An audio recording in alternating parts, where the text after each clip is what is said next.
I think quite a bit about how, like, God knows everything. He knows everything.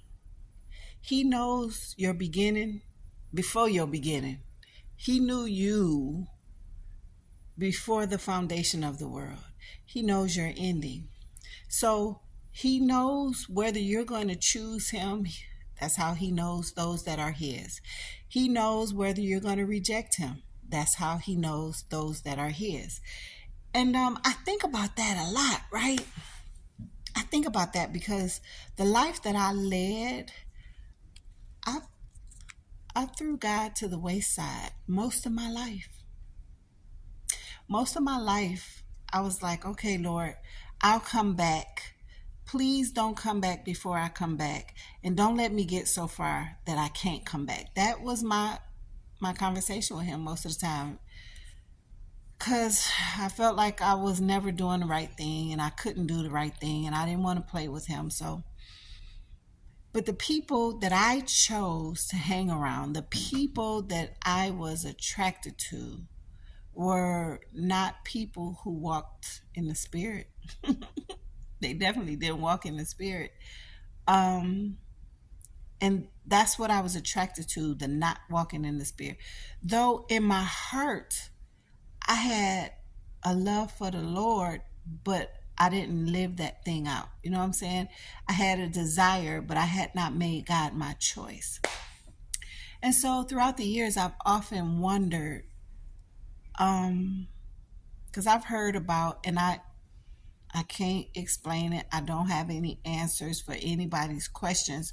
Like the people that believe that God, you don't really have a choice. God says we have a choice. He's given us free will. But there are some people who believe that you really don't have a choice because God already has everything done, right? But I do believe we have a choice. But then the lines kind of get blurry because all my desires, I believe God gave them to me. I don't believe any desire that I have that I came up with on my own. Uh, just just different things or whatever. Anyhow, so this morning I'm talking with my husband and I was just thinking about, like, they got the Tupac thing on.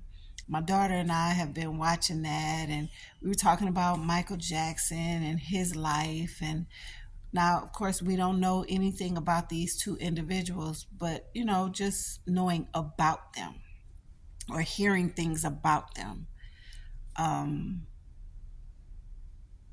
and it makes me sad. It makes me sad because, especially with Tupac, because I was, but I was a really, really big fan of Tupac.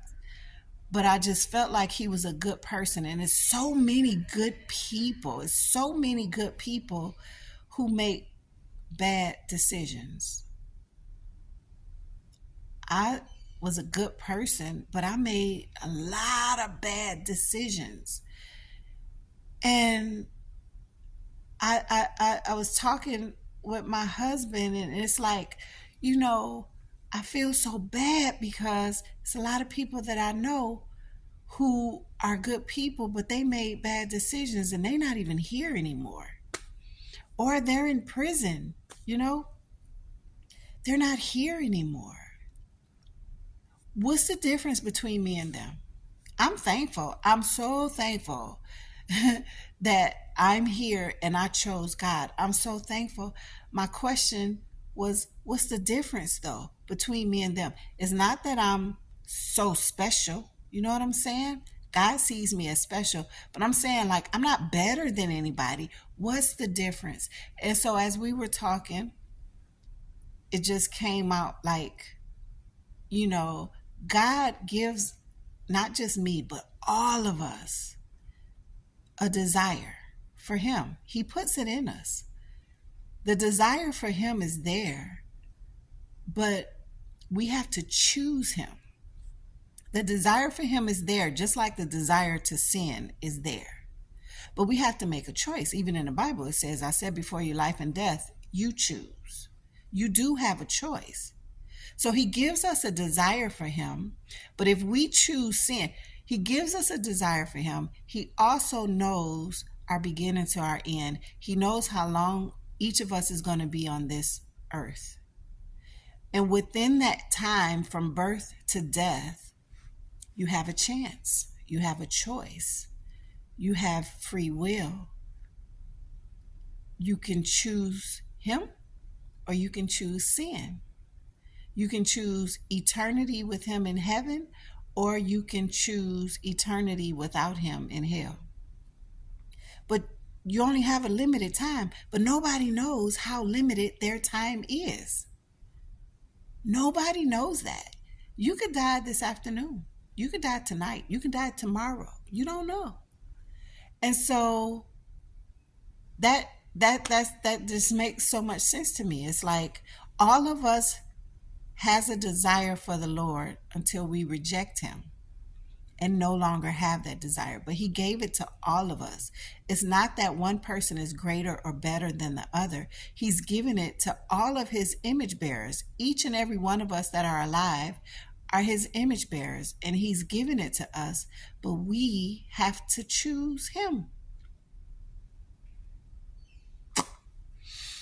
So I'm here today asking you to choose him because you don't know when your time is up. Even if you have suppressed the thought of God so deep down that it seems like it's barely there, it's there. The desire for God is in you. That thing that you chasing, that thing that you feel like you just have to have, you have put a name on it, but it's really God. That desire that you have is really God, but you just put a different name on it, whether it's money, whether it's a man, whether it's a woman, whether it's children, whatever it is, drugs, alcohol, whatever it is, food, that's not really what it is. Your desire is God, but you got to recognize that. You got to ask God to help you to understand that, and then ask him to help you to him. Help you get to him. He's right there. He really is right there. It don't seem like he's nowhere to be found, but he really is right there. And the desire that you have, you've just put a different name on it, but it's really him. And so I'm crying out to you and asking you to choose him because you don't know when your time is up. You have no idea. There's people in your life who live for years, long lives, but then there are also people in your life that you left and you feel like it was too soon. Choose him before your time is up. Choose the desire that he put inside of you instead of choosing the sin that the enemy has put inside of you. So you can live on this earth in peace and in joy and then live in eternity with him instead of living in eternity without him. That's my 2 cents.